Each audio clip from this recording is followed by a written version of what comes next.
Hello, everyone, and welcome back to Analytical Amateurs, the show where a bunch of unprofessionals pretend to be professional. I'm Alcatabra. Bullshit artist. Wow, okay. Way to ruin the intro. I am not the bullshit artist. That'll make sense as we go into the episode. Either way, a horseshit artist. I am Alcatabra. Did anybody get a count on that one? Oh, no.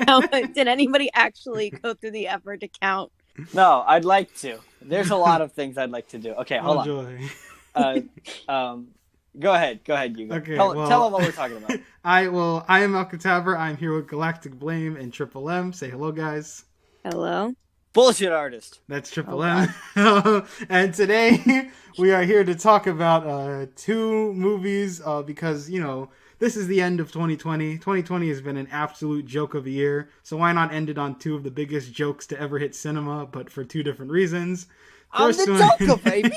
First one being a little movie that most of y'all watching probably have never heard of, Greasy Strangler. Yes, and this isn't like us being like, hipster. Like, you've probably never heard of this. It's like my favorite movie. It's called The Lighthouse, or it's called like Pulp Fiction. No, literally, you've never heard of this movie. Like never.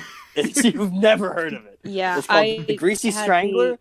Unfortunate pleasure of hearing about it from you two. So yeah. No, and I was gonna start off. I would like to apologize, but I would also like to say, you're welcome. Yes, indeed. Because that's what this movie is to me. God.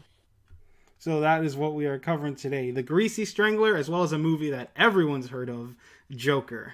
I don't know. What is that? It's some movie came out like a year ago. No one really talked about it. Not that big a deal. But yeah, we're talking about these two movies. We're gonna talk about Greasy Strangler first because I have less to say about it, if you can believe that. Yeah, but so these two movies are on the complete opposite side of the spectrum. Like we said, one no one has heard of, the other everyone's heard of. So this should be a very interesting episode to end the year on.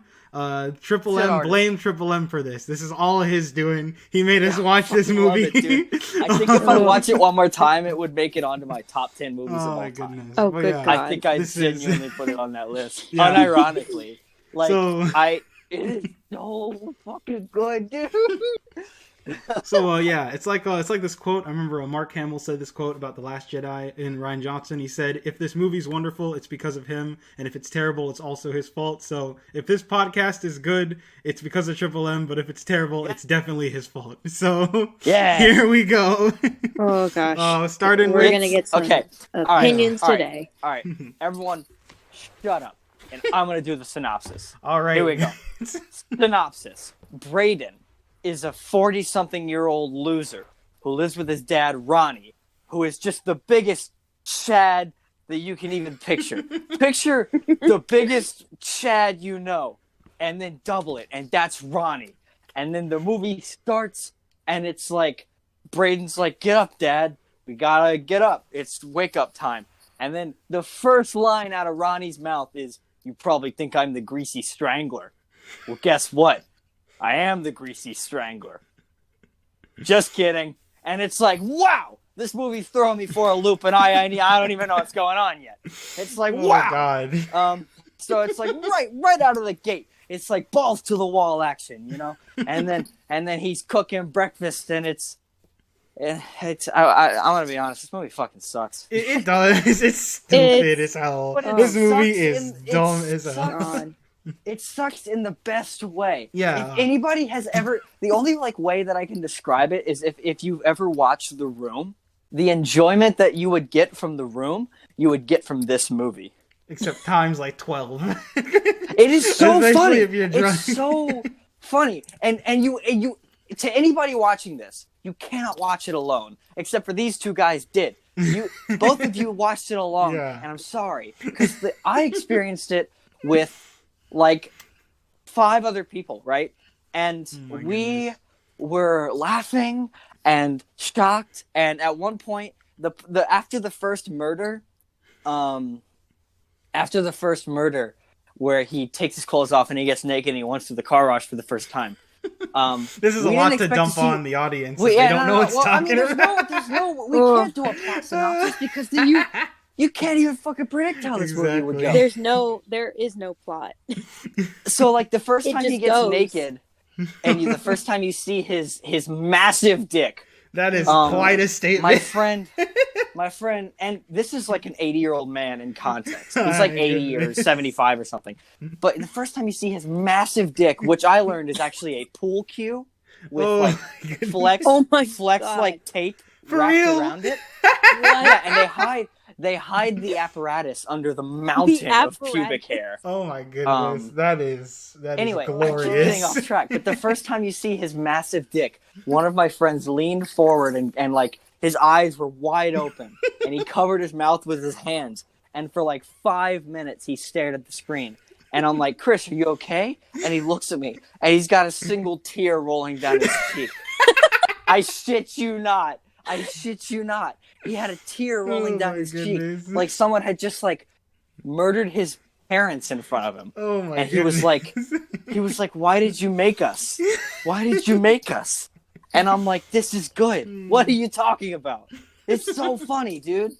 Oh my god!" And you know what? I'll send you a picture of my friend, and we can put it up on the screen because my goodness. Oh my god.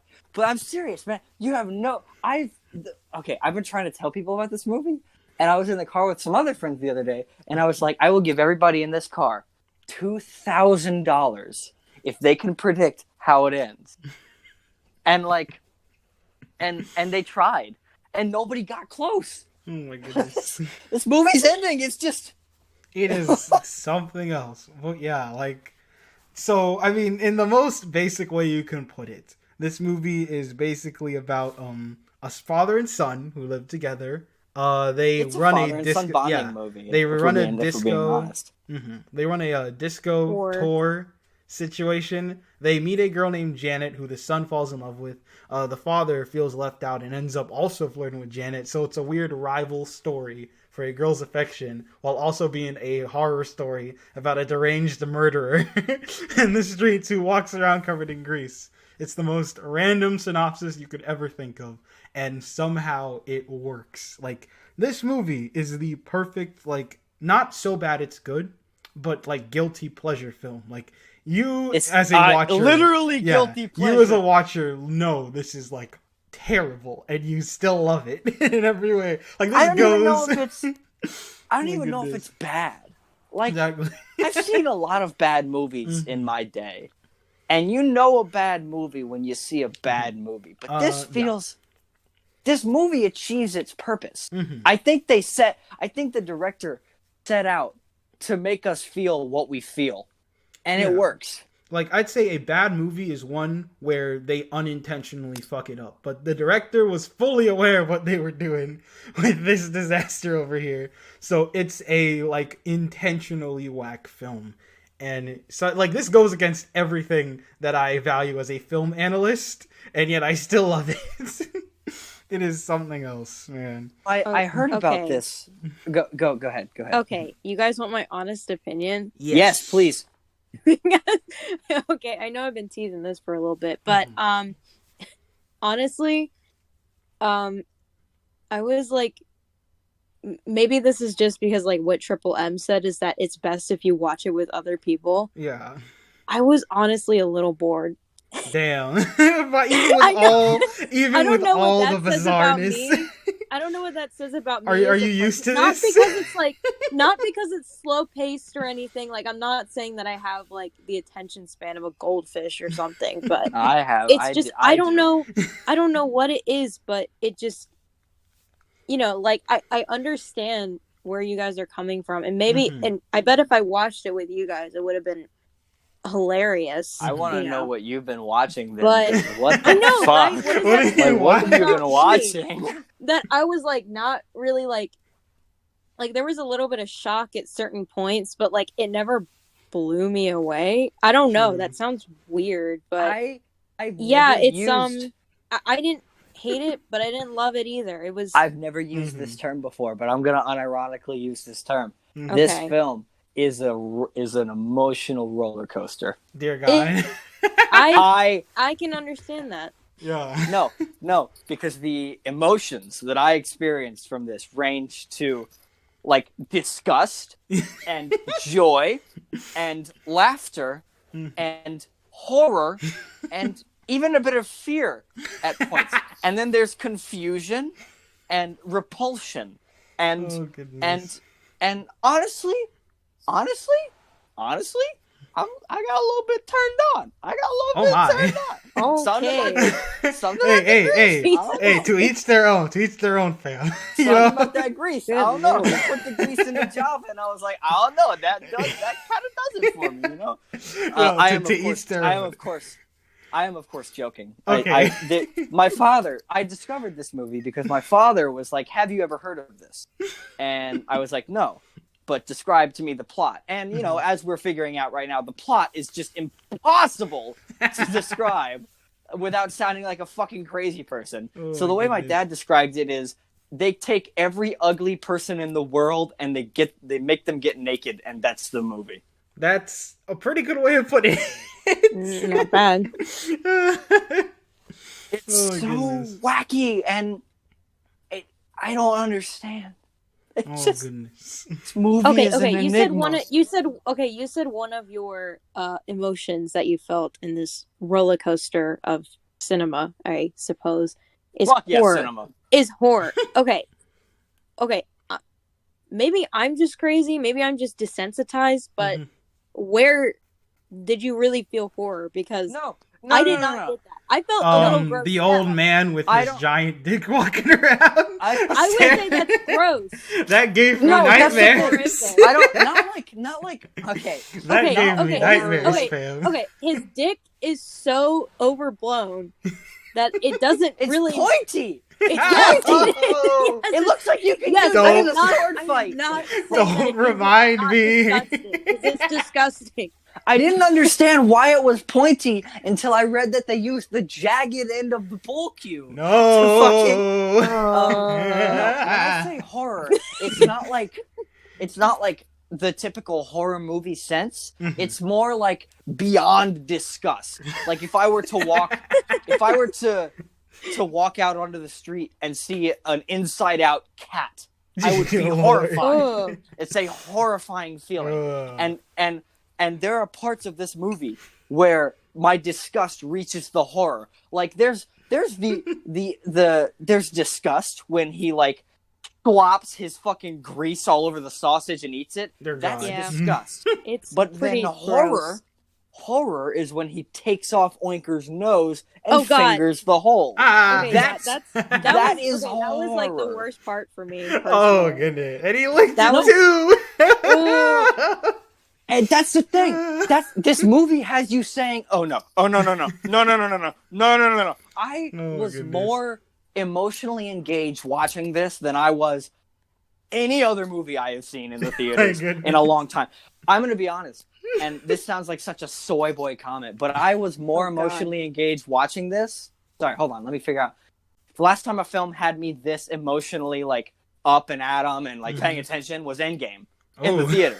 Because Endgame is like 10 years of emotional investment, and somehow this film does it. It doesn't need 10 years. It has it like 30 minutes in. He starts fingering nose holes, and it's like, And I felt bad because Oinker was like my favorite character, bro. He had very good shoes. Yeah, that's the thing. This movie very is filled. Good shoes. Somehow, this whack-ass film has more interesting characters than most modern blockbusters do. Dude, like these characters who are I care more about Braden and his struggles with a micro penis than I do about Ant-Man. Honestly, like that Porto guy is stuck in my head better than most Marvel characters. Porto. How long did that go? That went on for like at least 5 minutes. Yeah, at least like minute. Minute or so. Oh, there's that man saying Porto. Okay, you know, like that thing where they say like when you're on stage or something, and you know someone forgets a line or something. Like a silent stage is like it feels like an eternity. Like that whole Porto line thing felt like an eternity. Porto. Goodness. I was making jokes with my friends. I was like, if we watched this movie and we took a shot every time they said bullshit artist, oh god, we would be dead. But then they got to that scene. You'd be wasted 10 minutes. Then you get to that scene where they just don't stop saying it. And I'm like, oh, so we'd really be dead. Like, B-U-L-S-H-I-T. New word. B-U-L-L-S-H-I-T. Space. My goodness. Oh my god, dude. This movie is so... There's just so many talking Can we points. also talk about the acting in it? The acting. It was so good bad. It was like that borderline wooden performance. Exactly. Like, it was really... It was very engaging. That's the thing. Here's the question we must ask ourselves. Are these people really bad actors? Or are they geniuses? It's honestly are they like geniuses? I don't even know. A paradox. The acting in it is because I agree with you. I literally couldn't tell if these people were like trying to be bad or they were like legitimately terrible. Yeah, I haven't seen any of them in anything else, so I can't even tell. And no matter how you look at it, it's very paradoxical. Like it doesn't make any sense when you think about it. Well, there's a difference between and then there's this, right? The director, is he an idiot or is he a genius? Is he a genius? Because there's a film that I like to compare this to. I don't know if you guys have seen it. It's Sorry to Bother You on Yes, on I've seen Sorry to Bother You with Tessa Thompson. And Sorry to Bother You is another movie that is just fucking coked up weird shit from wall to wall. I watched that movie like late at night and I could not sleep. That was exactly. The first hour of Sorry to Bother You is pretty normal, and then the horse guy shows up. Fucking horse cyborg, horse mutant people. So Sorry to Bother You, while being weird and coked up, has a message, has many messages at its core. It's like a movie. It's an anti-capitalist movie, and it has allegories. It has something it wants to say. This movie, The Greasy Strangler, what is it telling me? Well, I can actually get into that right now. I wrote notes about it. Are you shitting me? Like, do you actually have? Yes. Note, you were talking about quick note. You were talking about the director. And I looked him up, and I saw a picture of him, and that's exactly what I pictured him looking like. Oh yeah, this is the kind of guy he fits it so well. I was like, yes. I've had that moment before. Like, look up Greasy Strangler director, and you'll be like, yeah, that checks out. Exactly. At first I expected him to be older, but no, he's like a fucking 40-year-old man. He's like a little twink. It's kind of creepy. I was just like, yeah, this is exactly what I was expecting. But yeah. All right, Hugo. But yes, go ahead. Tell us what this movie's really about. I want a full literary analysis right here, right now. Okay, here y'all go. You better give it. The story is a very elaborate, over-the-top way of basically saying bros before hoes. Let me explain. Oh my god! Yes. So this better be good. The whole story is a metaphor. As I observed, the whole story is basically a metaphor of the dangers of lust and jealousy. Like, lust is what drives Ronnie and Braden apart through the story, as Janet's seduction leads to them fighting each other. But at the end of the day, Janet is a very superficial character. She's only in this for the sake of sexual pleasure. Like, she doesn't actually... She's a hootie-tootie disco cutie. Yeah, she doesn't actually care about them, as we can see mainly through, like, the scene where Janet and Braden first have sex. She's not paying attention to him at all, and she's even willing to cheat on him with his own dad. So you can tell she really isn't in this for them. She just wants an excuse to have pleasure. And yet, despite the fact that they're being used, Ronnie and Braden are being driven apart for nothing. So, in addition, and Ronnie himself, you can already tell, like, Ronnie is at the center of this because he is suffering from his own past breakup. Like, his wife left him for another guy, and Braden is kind of the symbol of that failure since he's their son. And so he ends up over-exaggerating himself through this disco tour guide nonsense in order to seem cooler than he actually is, when most people don't care about this disco dancing sham. In addition, there's the Greasy Strangler persona, which Ronnie, I don't know, I can't really explain the grease itself. I do not know what that symbolizes, but I do know that the Greasy Strangler persona is basically an excuse for Ronnie to feel like powerful. Like, he's using this monster as an excuse to exert his own strength over other people and seem more powerful than he actually is. Because I don't really know how he's strong enough to rip out a man's face or pop out their eyeballs. But as himself, he's a scrawny old man, so he's not really that. But as the Greasy Strangler, he's a beast. Back to Ronnie and Brayden, though. You can tell that Ronnie and Brayden as father and son are kind of split up, as Ronnie is focused on disco dancing, while Brayden, even though it doesn't really come up much, he wants to be an artist and a storyteller. Like, he's writing fantasy stories and stuff. It's kind of a problem a lot of fathers and sons face. How they have they come from two different worlds, have different ideals and things they want to do. However, they ultimately do find something that they do both love doing, and that's strangling and murdering people while dressed up in grease. Greasy strangling, baby! So they end up killing the symbol of their divide, Janet, and becoming closer as father and son. And it's the dumbest way to go about that. But that, ladies and gentlemen, is the story of the Greasy Strangler. You have put so much fucking thought into this. It's almost disturbing. What do you think I've been doing for these past few days? This is like if Dostoevsky got cracked up and wrote the Brothers Karamazov. This is fucking... Like, I honestly... Hugo, I know that as future filmmakers and future writers, we have to adhere to the rule that everything means something. Yeah. However, I think that this movie is just the Greasy Strangler, and it's not an allegory for anything. Okay, what film class are you taking who says that everything has to mean something? What are you doing? Every English class ever has taught me that. True. Color means everything. English teachers BS everything. Well, that's no, fair. that's not true. That's not come true. on. Well, that's a whole other debate. Every single AP Lit testing I took, every essay is total BS that I made up, and they were like, "Oh, this is amazing." Yeah, but maybe you did make it up. Maybe much like Hugo just now, you thought of something that even the author did not. That is the purpose of art. Except this is not art. This is meth. Yeah, we will save this for the heroin. We'll save all this for the AP English retrospective video in the future. Oh God, please! But we should do that. There is so much of this movie that I love, and I shouldn't. I like. Can you imagine? Can you imagine if you were to talk to someone who hadn't seen this and had never heard of it, and they were like, "What's your favorite movie about?" And you said, "Well, a guy likes to dress up. He likes to get very naked and cover himself in grease and then murder people. And his son has a micro penis, and he has a giant penis. And they fight over the love for a very ugly woman.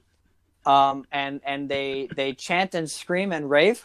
And then right before they're about to have their final battle, they kill the woman and they go out together to be father and son Greasy Stranglers. They would lock you up in an insane asylum. They would be like, they would call the cops and they'd be like, this guy is on some drugs, man. My like, God. Honestly, God. I'll be honest. The reason I was so invested in this is because I'm all too familiar with the idea of nonsensical art. All thanks to my favorite show, Fooly Cooley, which, fun fact, we were going to originally cover a Greasy Strangler with Fooly Cooley. But yeah, basically, Fooly Cooley or FLCL follows this same trope. Oh, that's what nothing. That means. Yeah, that's apparently what it means. FOOLYCOLLY. I don't really know what that translates to, but that's that. Anyways, point is, FLCL is like the show that I originally just watched that and just came away like, what the fuck was that? It's simply nonsense all over the screen, but it works. And it's all because of what the author wants to do. The author of FLCL just wanted to put cool shit that he liked on screen, and he just did it.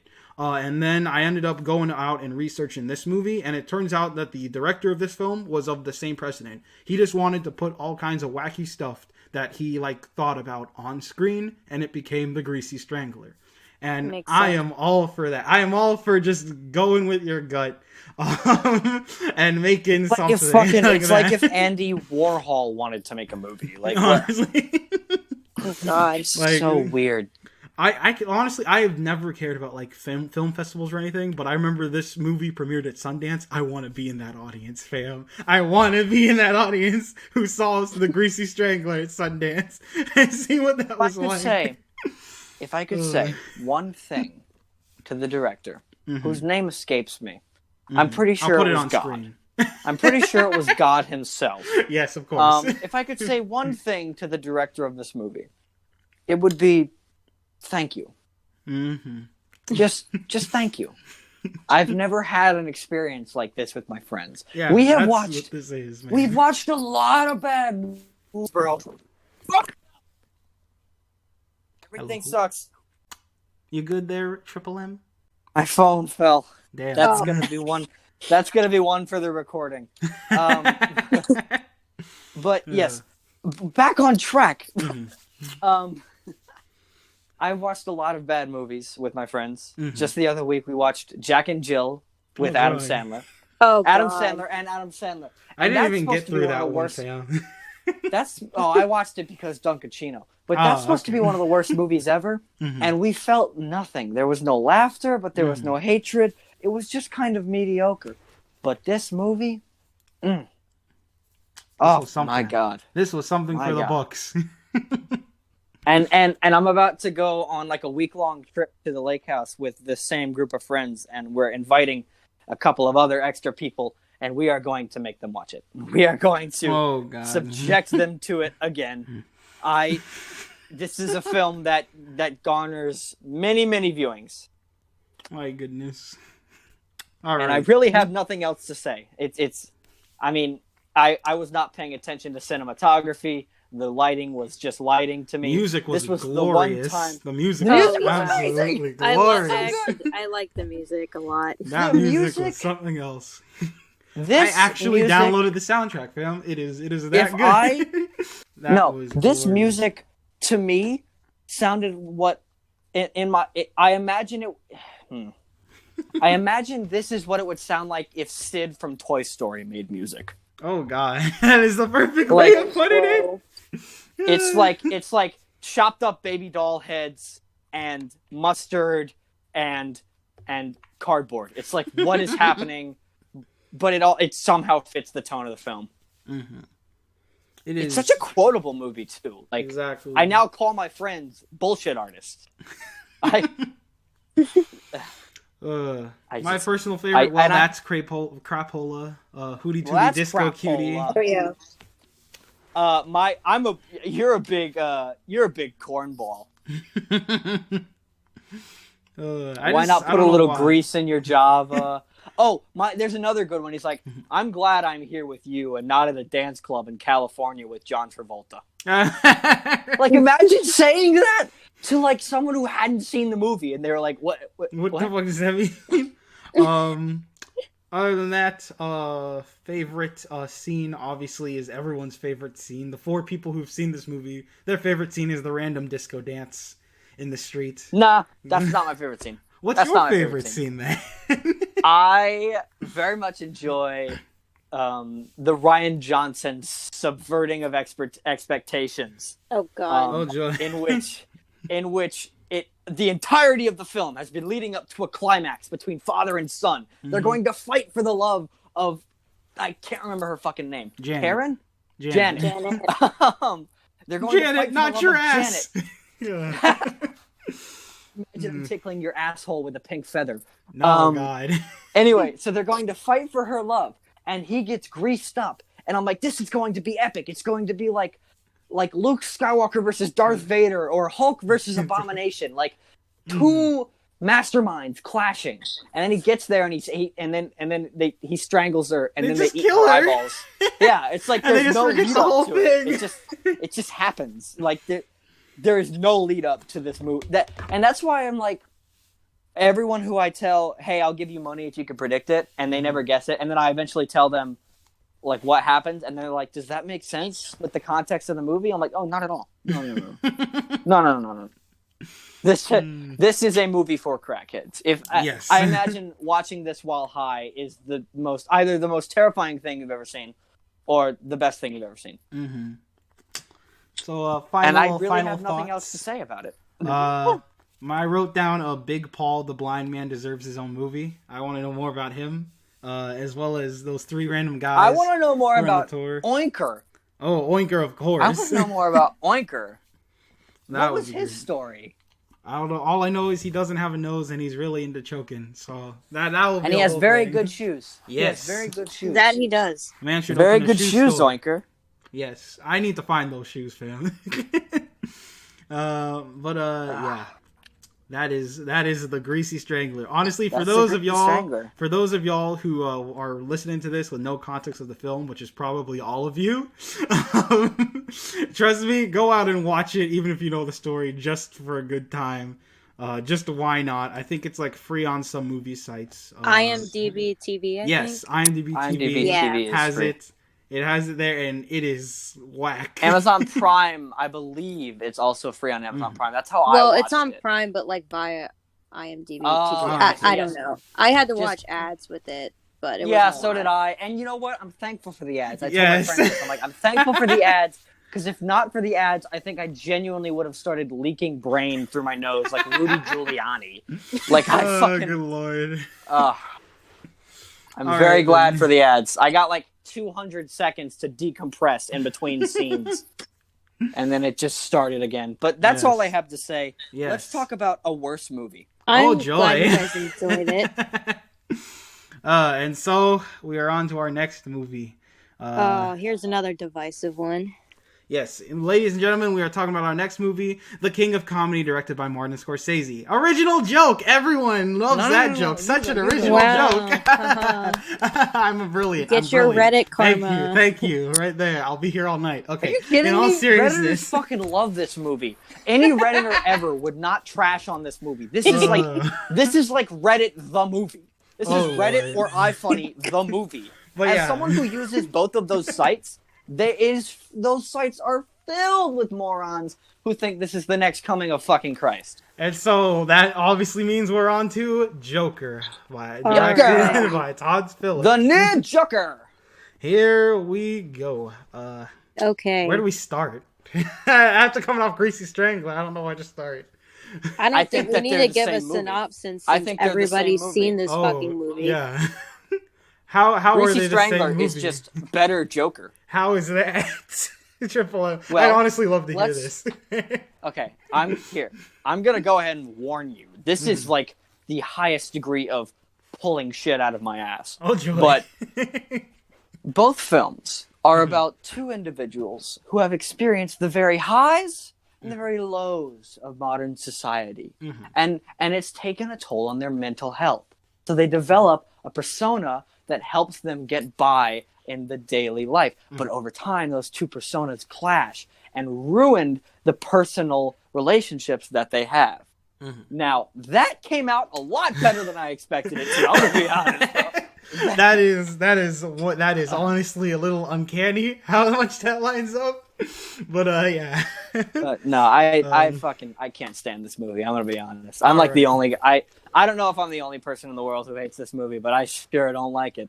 Well, this movie is not the worst thing ever, but it's not the best thing ever to me. That's my stance. I agree. Okay. Here's this might just be an anecdote for me. Like I wouldn't ever say that this is like fully confirmed, but it seems to me that older people seem to not like this movie as much.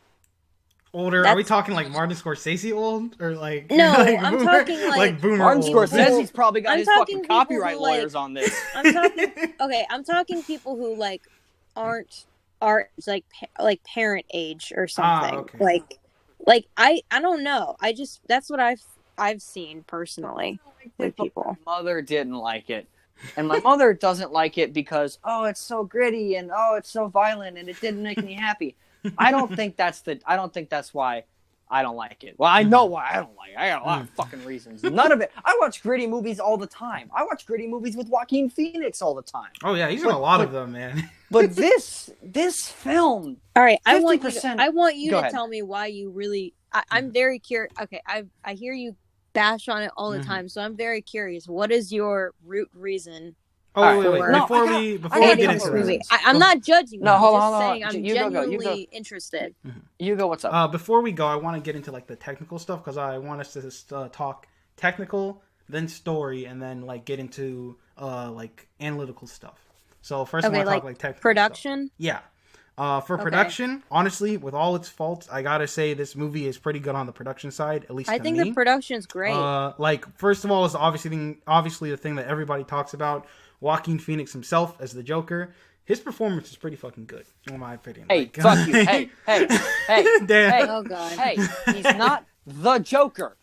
Okay, Joker. Okay, his performance as Joker is pretty good. And that's and I'm gonna talk about that. I'm gonna talk Okay. about it. Don't you worry. Annika, you set me up and now I'm waiting. All But right. yeah, I say Joaquin Phoenix's performance as Joker is pretty good. I really like his devotion from the very thin physique he got to his personality. Like, it's very chillin' and very like well done, I think. I will say the two things that I like about this movie are the two things it won an Oscar for. It got nominated, much like music? Black Panther. Yeah, much like Black Panther, it got nominated for everything under the fucking sun. But unlike Black Panther, it only won the 2 awards it deserved. The score was fantastic. I agree. And Joaquin Phoenix was fantastic. Joaquin Phoenix kind of, I hate to compare them, but Joaquin Phoenix smoked Jared Leto. He fucking, he left him. I mean, it's kind of that motherfucker. I mean, you don't have to try really that hard. You don't. No, but see, Heath Ledger and Joaquin Phoenix are kind of in this club now of how to properly do method acting. Method act for that character, where Jared Leto is not. And I just think that's funny. Jared Leto's the guy trying to get in the club.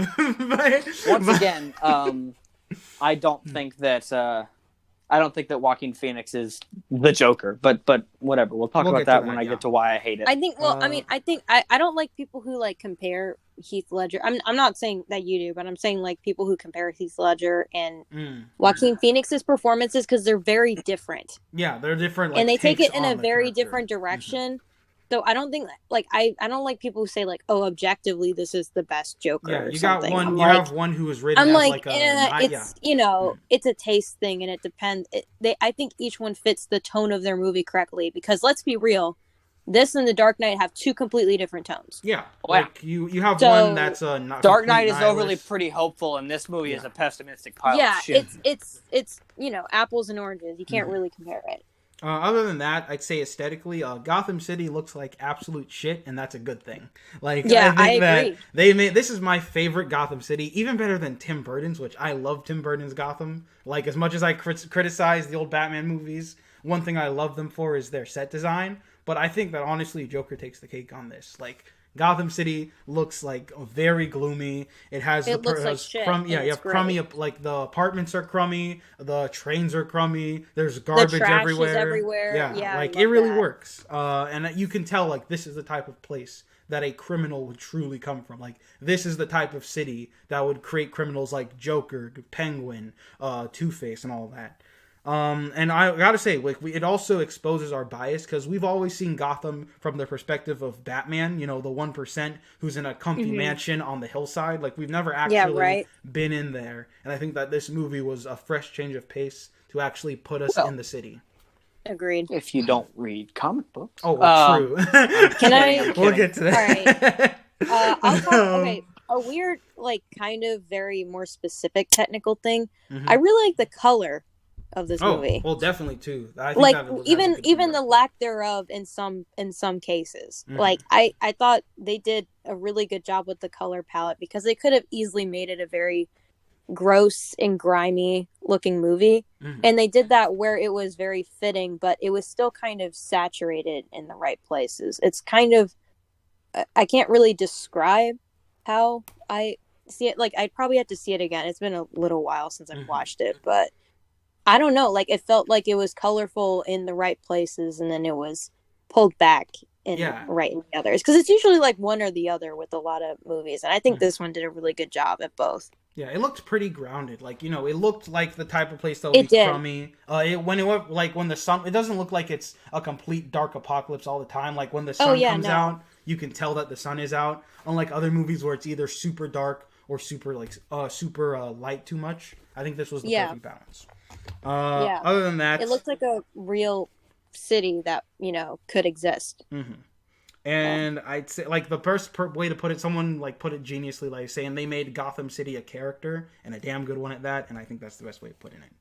But enough harping on cities. I'm just a weirdo when it comes to architecture. Anyways, other than that, My turn? let's get into Can I be Triple negative? M destroying this. negative? Yes, Triple M will destroy this movie. All right. Yay! Officially. Yay!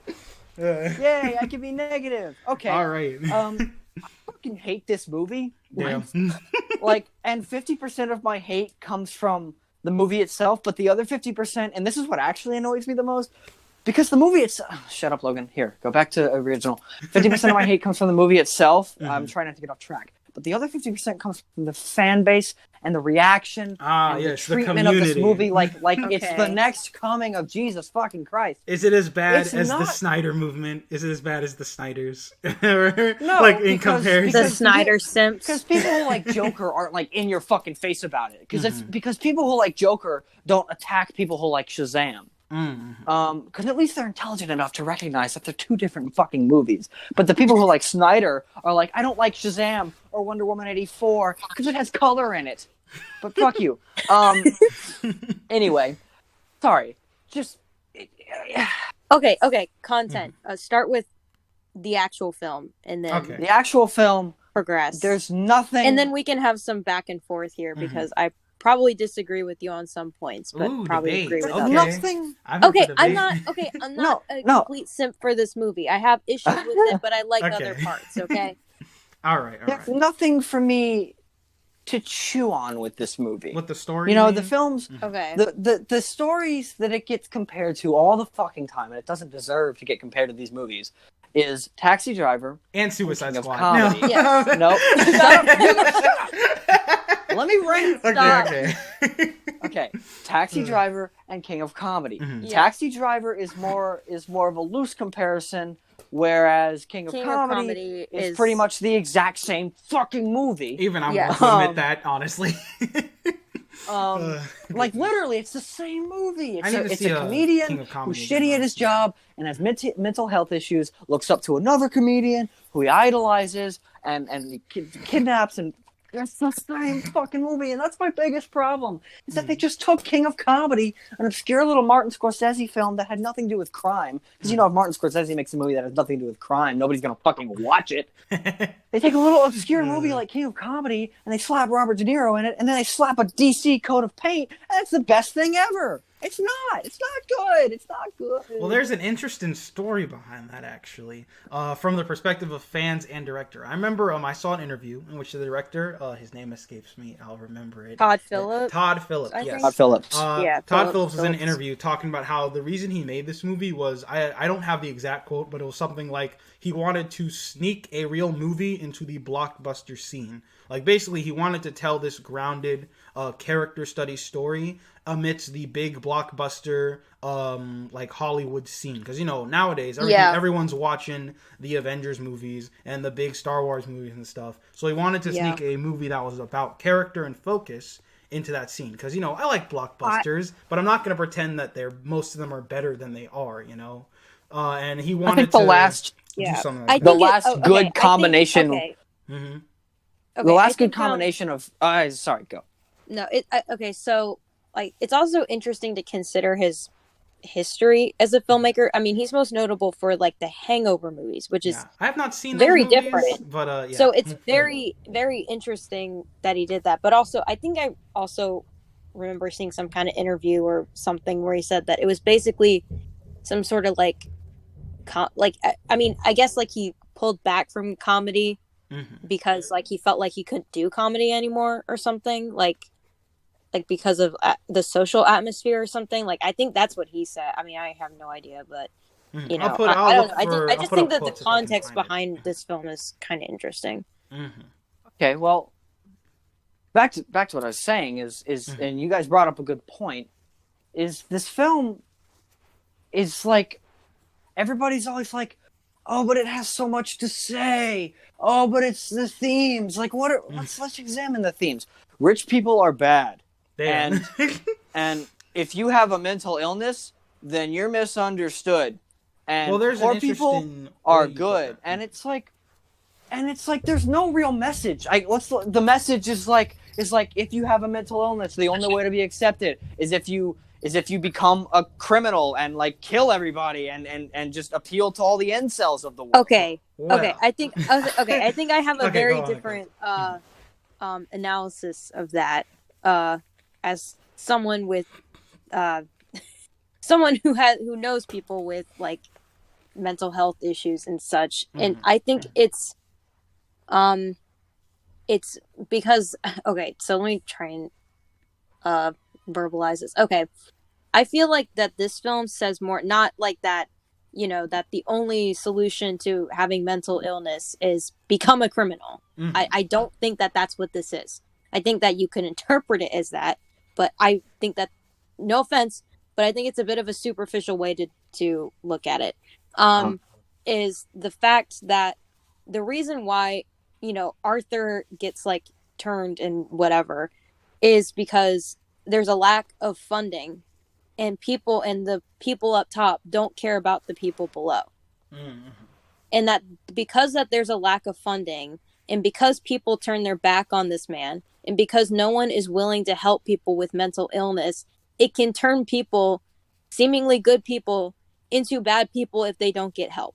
That's an interesting way of looking at it, because that's how I see it. I suppose you're right. A lot of my hate, mm-hmm. like I said, a lot of my negativity comes from the fact that if you say you dislike this movie, or even if you utter the words, "I don't think it's the best thing ever," you're kind of attacked. You know, you're kind of like, "But it was so good. It has so much to say, and it was so deep." Dude, I totally agree that there's a toxic community behind this. I told Hugo this. But I think if a community is ruining your experience as a movie, I think you just shouldn't be interacting with that community. Oh, that's a good no point. offense. Like, you know, just like, that's like stay separating away from Twitter.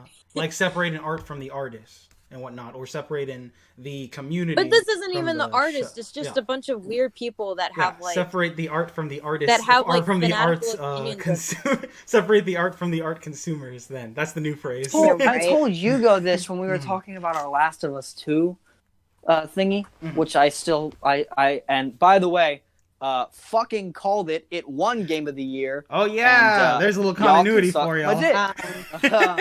It won like 8 awards, and everybody's like, "It's rigged." Like, yes, 2020 is the year of rigged elections, everybody. Good lord. But anyway, that's a whole other. So thing. yeah, I called it. Anyway, I think a lot of what happened is kind of the inverse of what happened with The Last of Us 2. Is everybody, and you guys said this, everybody every day or every year, the only thing to watch in theaters, unless you're seeking something out, the only thing to watch in theaters is Cape Shit 8000. Like the newest superhero film, the newest action movie, just the newest schlock that Disney put out, or Warner Brothers. There's nothing thought-provoking. And I think people went to see this expecting something like that, and instead got a movie that kind of made them think. And then they come out of the theater and they're like, well, I've never had to think about a movie like that before. This is so good! This is so good! And it's like an eye-opener of sorts. Yes, and it's like, I am all for this film, like, opening their eyes and saying, like, well, I would like to explore more movies like this, but they didn't do that. They just stuck in their little superhero genre. They're like, yeah, Joker's the best fucking thing ever, and I'm gonna go back to watching Avengers 19. Well, that's true. I think that, like, a movie like this should encourage more of those other movies.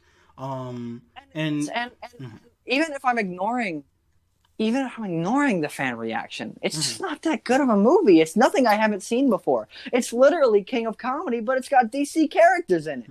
And that's why it did so well. You never would have got 50% of the audience you got if you had called this movie Clown and took out the Wayne name.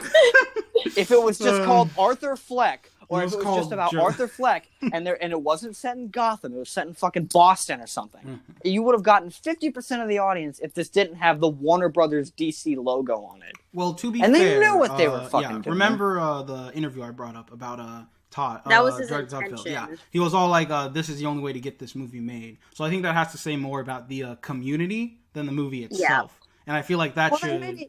Well, then, yes, maybe that's my thing. Is my biggest anger with this movie is that it exposes the problem with the superhero genre is that nobody's going to see anything if it isn't Cape Shit 8000. If it's not, it's not a DC character. I mean, like, and I wish that they would, because I'm not sure how you can get people out of that. Like, just talk to them more.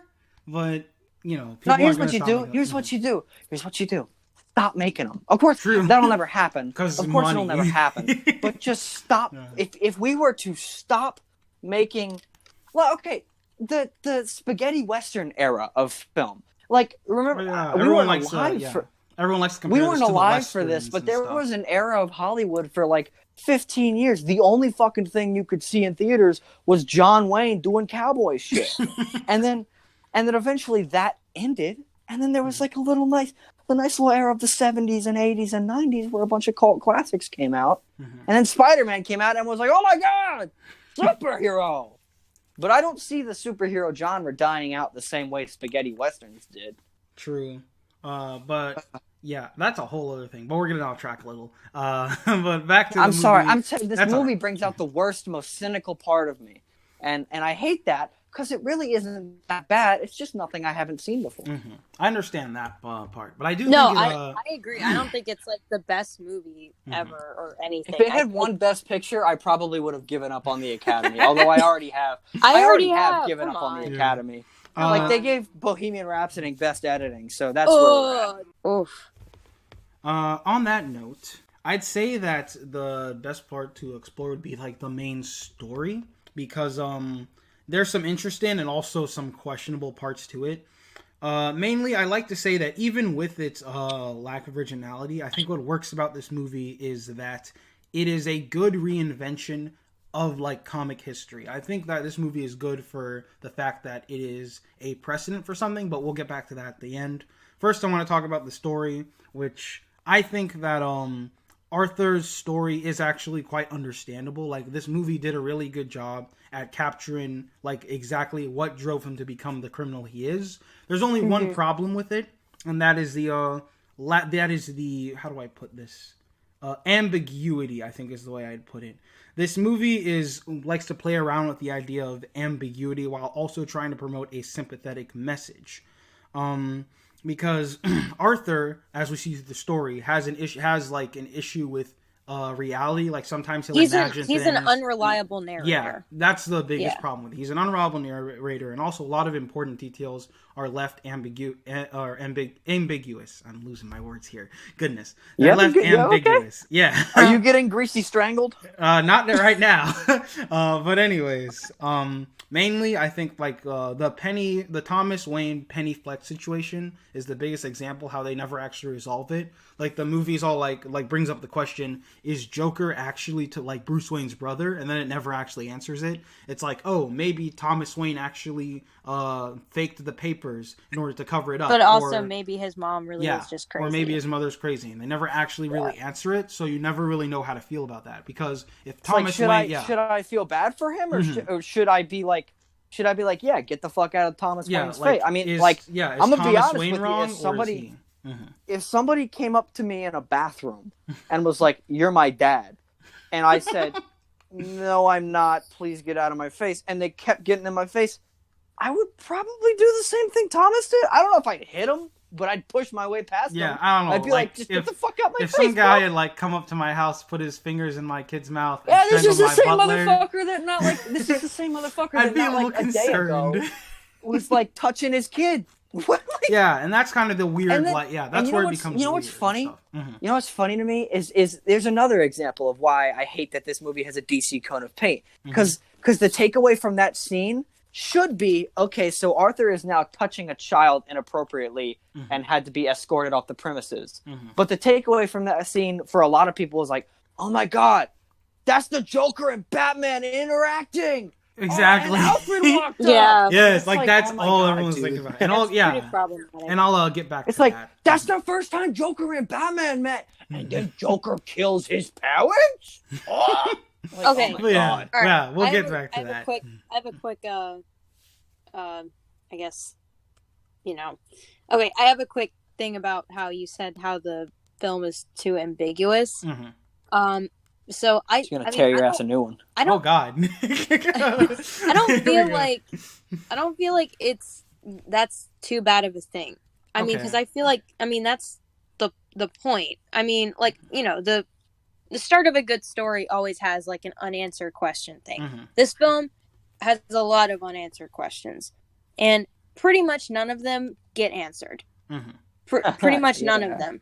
And I think that that's way more subjective because not all stories have to have answered questions. But I feel like the whole point of this, of the whole point of view is that you're following Arthur, so you're seeing everything how he sees it. Mm-hmm. So it's like, just because it's the way how he sees it doesn't mean that's actually how it is. Mm-hmm. And I think that that's very interesting because it gives people different takeaways, because you could be like, again, on a smaller scale, is like, oh my God, is he really, Thomas Wayne's son, or is his mom actually crazy? Mm-hmm. Honestly, The whole thing was a dream. Oh, we'll get to that too.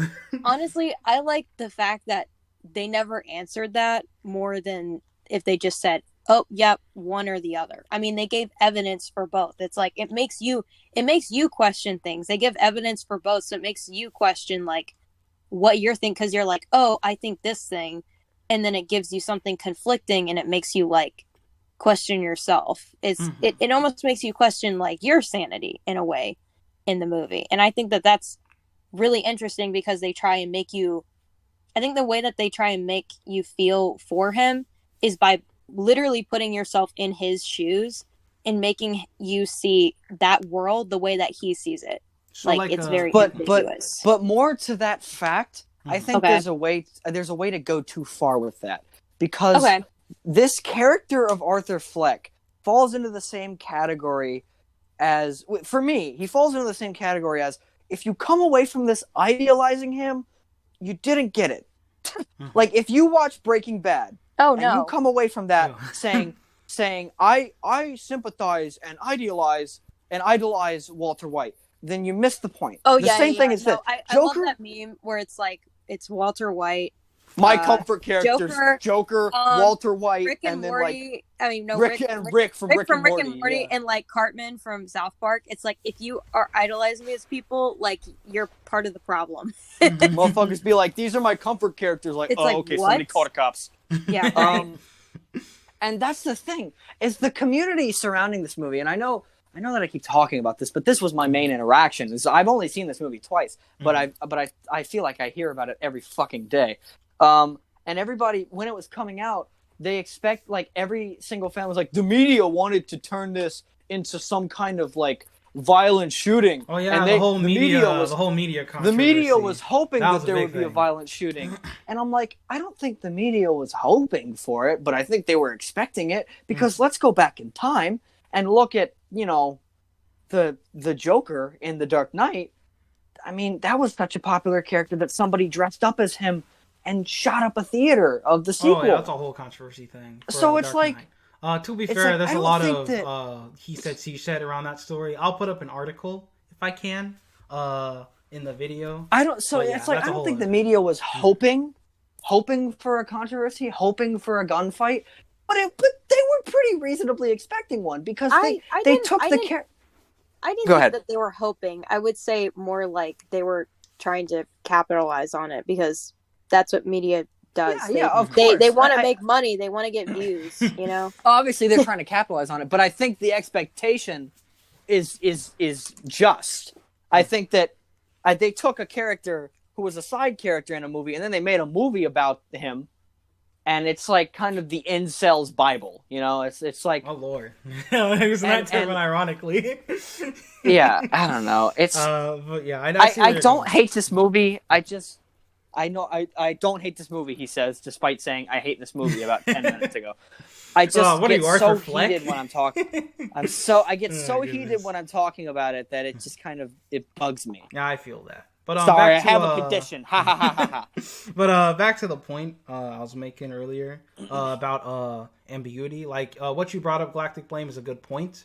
My bug about it is just that, like, I don't know. I feel like it goes against kind of the message, because the movie obviously wants you to sympathize with his character, but then they're also trying to play around with the lore, because, like, in most comic stories, Joker is portrayed as this like manipulative mastermind. Like I literally just got done watching Batman the Animated Series, in which they had the episode in which he like meets Harley Quinn and manipulates her with all this tragic backstory and everything. And a lot of people were making parallels to the ending of the film where he's in the insane asylum and saying that the whole movie was just like a dream and that he made up this whole sympathetic background for the nurse in the asylum. And that made me think, like, is that really what we're going to take away from this? Because if we want us to sympathize with this character, then why also suggest that he might be like a manipulative madman? That just feels kind of like counterintuitive to me. With it. Hey, it's like Jared Leto said, I'm an idea. I guess it's whatever idea you want to take to. We should hold true to that. He's an idea. And what is character development, you know? He's an idea. And I think that that's my big thing. Is like, I hate seeing people who it's like, who's your favorite Joker? Joaquin Phoenix? Jared Leto? Heath Ledger or Jack Nicholson? I'm like, well, they're not the same character. Joaquin Phoenix played Joker, and then the other guys played the Joker. And yes, obviously they exist in the same universe as DC Comics, but I don't think they're the same character at all. I think that it would be reasonable to say that if we were to pull a stupid bullshit MCU and say this exists in the same combine all the universes, this exists in the same universe as. Oh God! This exists in the same universe as the Nolan. I think it'd be reasonable to say maybe Heath Ledger's Joker was inspired by the movement that Joaquin Phoenix created. Oh Lord! But I don't think that they're the same character at all. I had an argument with some moron on Instagram the other day who literally thought they were the same character. Oh Lord! Like decades apart. He thought that Joaquin Phoenix grew up to be Heath Ledger. I'm like, how old do you think Heath Ledger's Joker was? Exactly. Good like God. Other than that, to get a little more critical, I'd say this movie, certain moments were a bit on the nose, like even to me. There's a moment that always makes me laugh for the wrong reasons. It's at the beginning of the film, when Joker is like working on the street and he's spinning his sign, and then the kids like steal his sign and he chases them. And I'm just sitting here like, what do these kids like gain from stealing a random worker man's sign, running halfway across the block with it, and then beating him up in an alleyway? I'm like, what? Why? Like, do these kids hate clowns? Is there an anti-clown thing? Yeah, that was like, and that's the thing. This movie likes to portray society as darker than it is. So, like. And I hate that. I think that you can make a movie in which a character experiences the very depths of society and what society has to offer. And I keep saying fucking society, which is stupid because there's a meme about it. We live in a society. We do live in one. I think that you can make a movie like that, but it can't be all or nothing. The world is not black or white. You cannot act as if society is awful and negative all the time. I think that is encapsulated in the scene where the kids steal a sign and beat him up for no reason. It doesn't make sense. Yeah. Why does it happen? What do they have to gain? Because there are good scenes. There are good scenes that portray like this idea of mean society. Like, you know, you have the lady on the bus. The lady on the bus too. Yeah, that it's like if someone were to hand me a card and say I have a condition, I'm sorry, I'd be like, oh, okay, you're fine. I wouldn't look at them like they're a freak. Exactly. Yeah, right. Like certain because there are good moments. Those two scenes kind of There are like good moments that portray like the downsides of society. Like I think what worked with the therapy, like the therapist is all like they're shutting us down, they don't care about us. Like that makes sense in the universe. But then you also have that scene of the alleyway. Then it happens again on the train. Like I get the guys, like the Wall Street guys, were like drunk or whatever. But why did they like literally punch a man and then just rapidly kick him on a train? Like, that feels like a bit too much universe of drunk people. I'm like, all because he just laughed? It just feels like really on the nose. I'm like, I get it. Society hates him, but the movie's kind of going against itself with this. I'm just reading the conversation I had with this moron on Instagram. He's like, this is pretty... so the original thing was someone was like, I can't wait to see Matt Reeves' version of the Joker. And I got really upset. I'm like, you know, guys, I'm sorry, but we don't need the Joker to make a Batman story. We don't need a Joker to make a Batman story interesting.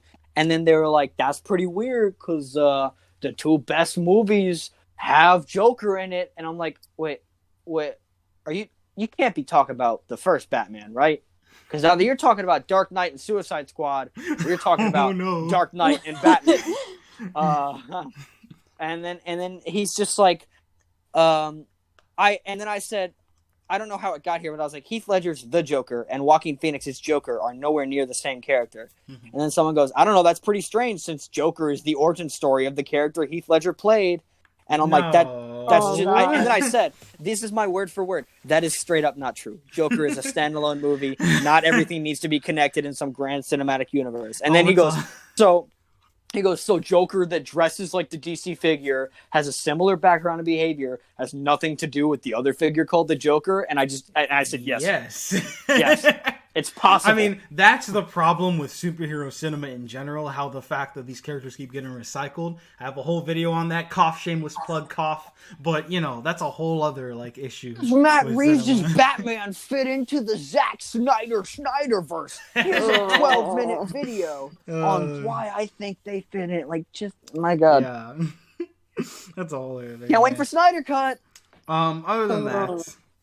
what were we talking? We're talking about how it's so on the nose with certain things. The ending is the worst of it, but we'll get to that. We will. It was all a dream. We will get to the ending. Other than that, other things I want to talk about. I mentioned earlier. We mentioned the Penny, Thomas Wayne stuff. Again, I just think that I'm all for Batman and Joker being foils, but them possibly being brothers seems like a bit too much. The Batman lore as a whole, like you brought up, a lot of people are seeing the scene with Joker and Bruce, and the only thing they take away from it is, whoa, cool, Batman's on screen. And that's the problem, I think. Could we not have a Joker movie without Batman? Is that possible? Possibly? I don't know. That's what I'm thinking. This doesn't all have to be connected, because they want it to be a standalone. So, honestly, I would have just not had Batman in it.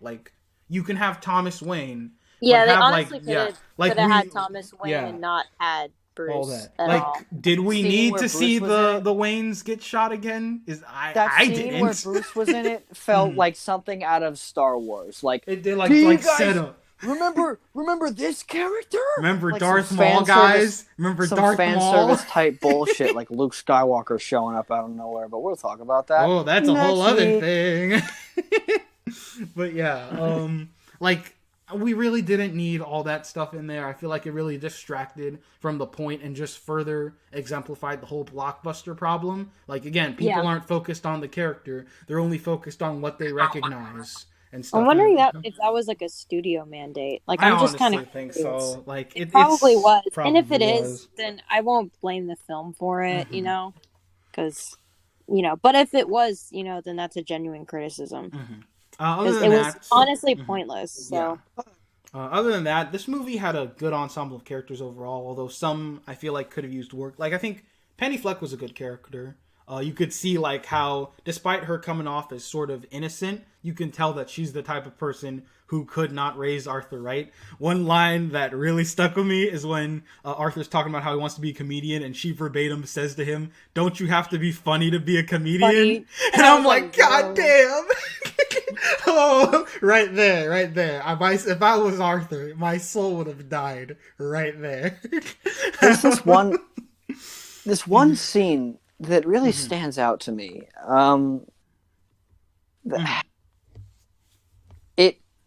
It's kind of hailed as the funniest scene in the movie, where for me it actually kind of sticks out the worst.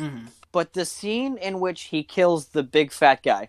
Oh yeah, in his house, and then Midman lets him go. The dwarf character, whose name I cannot recall, the dwarf character tries to get out, and he's like, Arthur, could you open the door? And it's played for laughs. And that scene right there, I'm like, am I watching an Adam Sandler movie? What happened? What? Where did the serious tone go, motherfucker? There's not one laugh in this movie, and all of a sudden there's a... I don't know. I felt more unsettled by that scene. Nah, everybody in my theater was laughing, bro. Well, I think that it's that says more about the people who are watching it. Oh, fair. That it was audience honestly, versus art, yeah.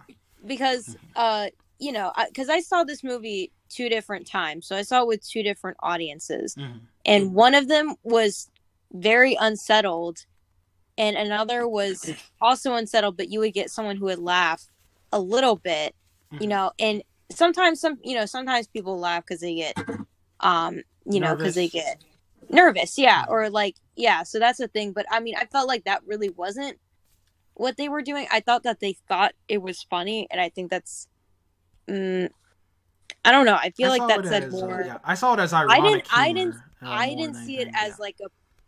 I didn't see that they were trying to make it really too comedic, I guess. Mhm. You know, maybe it was like it accidentally came off that way. Like maybe that's a tonal issue, or maybe that's just more about like the audience who watched it. I saw Because it as ironic I didn't humor. find it funny. Yeah, I saw it as like ironic, like because Joker is like doing this horrible thing, and yet he finds it amusing, and it's sort of like him transitioning over into the villain role. Because right after Yeah. that he Joker, baby.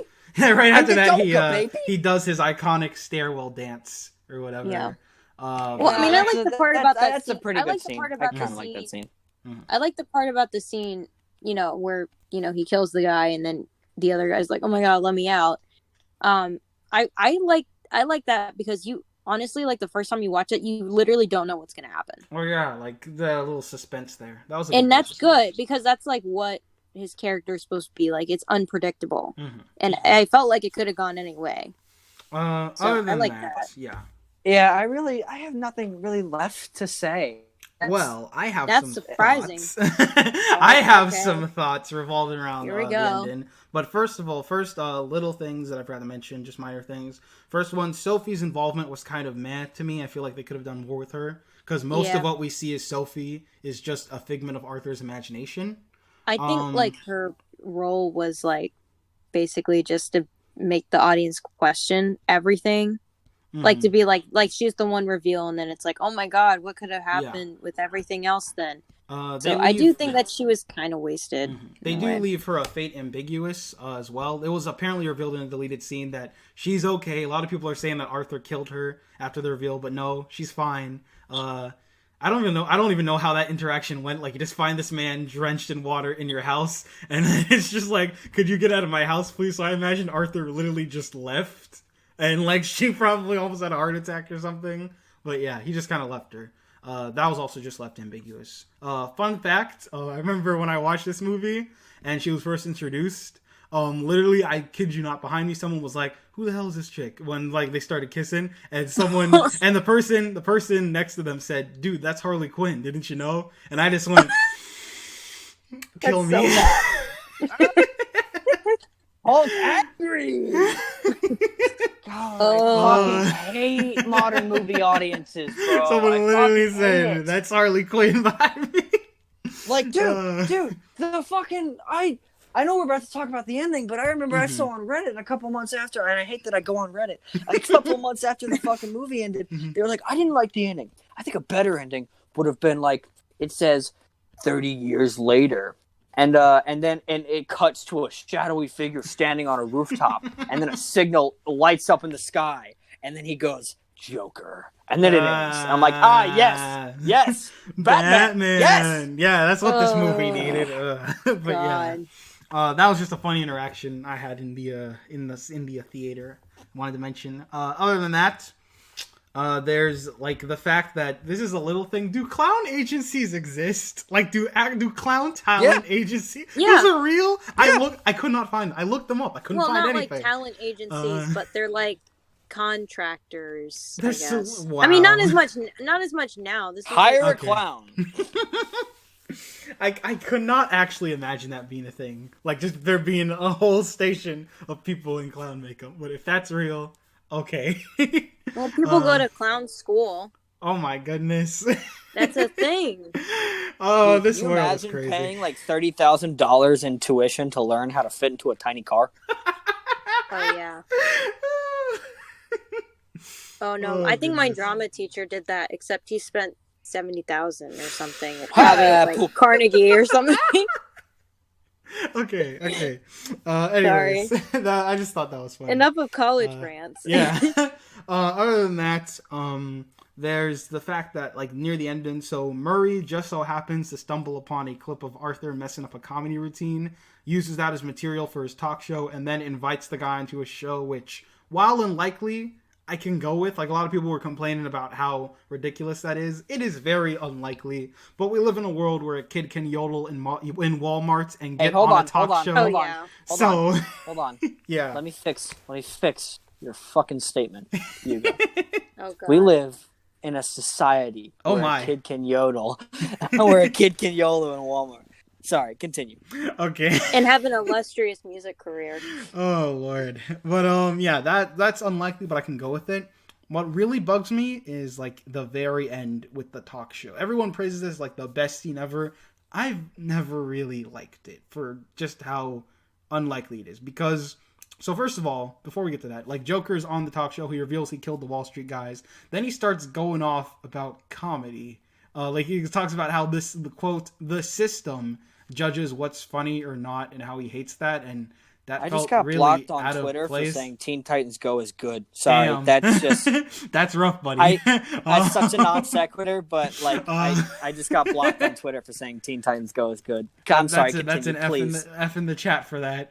But anyways, as I was saying, like it just feels weird that Joker suddenly went off about how comedy being subjective and how people judge what's funny or not. A lot of people are pointing out that has to do with like the director talking about like how he can't make comedies anymore, and I don't know if that was like his own like commentary, but that felt weird. Either way, point is, what really bugs me is that Joker literally admits to killing people, and he's just allowed to stay on the show.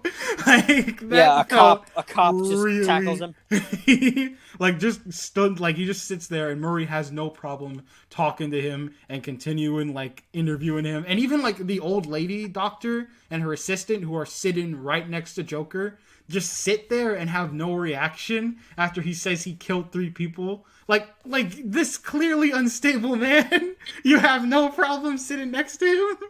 Like me as a lady, I'd be like, I gotta get out of here. The old lady is like, no, you can't joke about dead kids. But yeah, just whatever. But yeah, to the crime. admit to murder. I'll just sit here. It's cool. That you was really weird joke to about me. that, dude. That was like the funniest scene in the movie. Exactly. Really. That felt so on the nose. It's just like, no, you cannot joke about that. Yeah, that's not funny. That's not what we do here. And I'm like, oh, okay. Dude, that joke made me Yeah. laugh so The hard. scene and was that's almost fucked like- up. But like almost in a like monologue-y. Yeah. in the theater, Yeah. just like the shit post type humor of knock knock, it's the police. Your son was hit by a drunk driver. He's dead. I was like, ah! I was like, that's fucking funny, dude. Lock me up. I don't care. Either way. So like I said, it's kind of weird that they just let him keep talking after he literally admits to murder. Even after he fucking kills Murray. The old lady and her assistant just sit there. Like they're screaming, but they're just sitting next to this man who could easily turn around and shoot both of them. And I'm like, what are you doing? Even the cameraman just sits there and lets joke and just keeps filming it. And that just felt weird to me. I just always find that funny. I don't know why. But yeah, either way, Murray, I feel like he could have been fleshed out more, because again, like Sophie, we only get to know Murray mostly through Arthur's delusions. So I feel like we could have learned more about Murray. Like we get that he's all about fame, like he has no problem making fun of Arthur's show, but we didn't really get to know him before he died, I think. So whatever. Other than that, I think that the riots was an interesting part of the film. Like, a lot of people are critiquing that, oh, Joker had nothing to do with this riot, and yet it sparks, and I actually like that, because a lot of protests and riots and crazy stuff will happen from out-of-context things, and I really like the idea of Joker Joker literally just killed these 3 guys because they were, like, attacking him, and yet everyone saw that as, oh, it's an attack on the 1%, and they make this whole chaotic thing out of it, and I actually like that parallel with real life and whatnot. So I like that part of the movie. It's ironic because, a lot of people compare this to the actual real life media, like, and their whole controversy surrounding the movie before it came out. So I thought that was interesting. Yeah.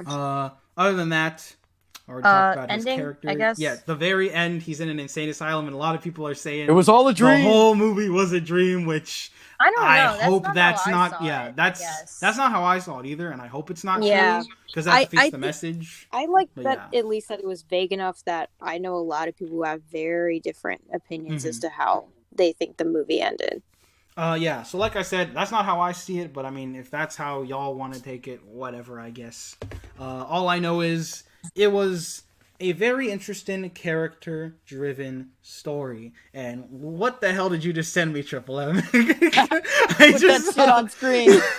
Put that shit on screen. I put in that. That is very cursed. I will put that on screen. That's gonna be the face of my sleep paralysis demon tonight. Thank you. Anyways, like I said, that was the movie. That's my main points. What I really want to say is that, above all, I like the precedent that this movie set for cinema. The character-driven story. Because if we're not gonna get genuine, like, if people really don't care about seeing genuine, like, character studies, at the very least, we can improve what they do care about, and that's the superhero movie. Because you can make a good character-driven superhero movie. Like, the Dark Knight trilogy was a thing, and since then, all we've gotten is big blockbusters. So I think that Joker is a step in the right direction of improving the blockbuster to actually say something. And I think that's a better step towards anything. Like, even movies that have come out after it, like Birds of Prey and the Fantabulous Emancipation of One Harley Quinn, was another good example. Yes, I did that for Triple M. But that was a good example, I think. That movie was very well character-driven and actually, like, had its own style. And now we're getting other movies like The Batman, Wonder Woman 1984. Haven't seen it yet, so I don't know what to say about that. Like, hell, even the Snyder Cut, as much as we criticize it, is an actual personal vision with its own personal, like, style and its own personal character stories. So I'm all for stuff like that, as opposed to just CG monsters getting blown up for 2 hours for the 15th time. So the movie itself, like I said, I am critical of its ambiguity because I think it kind of deludes the message. But above all, I like the precedent of, like, actual creativity and actually bringing a meaningful story back to blockbusters, above all else. So yeah, that's that. Oh, also, a sequel's happening, apparently. That has officially been confirmed. Joker 2!